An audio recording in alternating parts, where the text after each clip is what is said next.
ଆଜି ତୃଷ୍ଣା ତାଙ୍କ ଭଉଣୀ ପାଇଁ ବରପାତ୍ର ଖୋଜିବେ। ତା ପୁଣି ରାଜବୀରକୁ। କୃଷ୍ଣା ରାଜବୀରକୁ କହିବେ ମୋ ଭଉଣୀ ପାଇଁ ତମଠୁ ବଡ଼ ଭଲ ପାତ୍ର କେହି ବି ହେବେନି ବାବା। ପୁଣି କହିବେ ତମେ ମୋ ଭଉଣୀର ହାତ ଧରି ପାରିବ। ତାପରେ ରାଜବୀର ମନେ ମନେ ପୁରାପୁରି ଖୁସି ହୋଇଯିବ। ସେପଟେ ତୃଷ୍ଣା ହସ୍ପିଟାଲରେ ପଡିଥିବେ। ତାପରେ ଠିକ୍ ସେମ୍ କଥା ଶାରଦା ତୃଷ୍ଣାକୁ କହିବେ କି ତୃଷ୍ଣା ଗୋଟେ କଥା ଜାଣିଥା, ଜୀବନ ସବୁବେଳେ ଆଗକୁ ଆଗକୁ ଚାଲେ। କିଏ ସାଥିରେ ଥାଉ କିମ୍ବା ନଥାଉ ଜୀବନ ଅଟକି ଯାଏନି।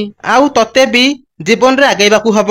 ଆଉ ଶୁଣୁ, ଆଜି ମୁଁ ତତେ ତ ଶାଶୁ ହିସାବରେ ନୁହଁ, ମା ହିସାବରେ ଗୋଟେ କଥା ମାଗିବା ପାଇଁ ଆସିଛି। ସେଇଠୁ ତୃଷ୍ଣା କହିବେ ହଁ କୁହନ୍ତୁ ମା। ପୁଣି ଶାରଦା କହିବେ ଯେ ତୋର ଯୋଉ ସେ ସାଙ୍ଗ ଇନ୍ସପେକ୍ଟର ରାଜବୀର ତା ସହିତ ତୋର ବାହାଘର ହବ। ତାପରେ ଶାରଦାଙ୍କ ମୁହଁରୁ ଏମିତି କଥା ଶୁଣି ତୃଷ୍ଣାଙ୍କୁ ଗୋଟେ ବଡ ଝଟକା ଲାଗିବ। ତ ଦର୍ଶକ ବନ୍ଧୁ, କଣ ସତରେ ରାଜବୀରଙ୍କ ସହ ତୃଷ୍ଣାଙ୍କ ବାହାଘର ହୋଇଯିବ କି? ଆମକୁ କମେଣ୍ଟ କରନ୍ତୁ।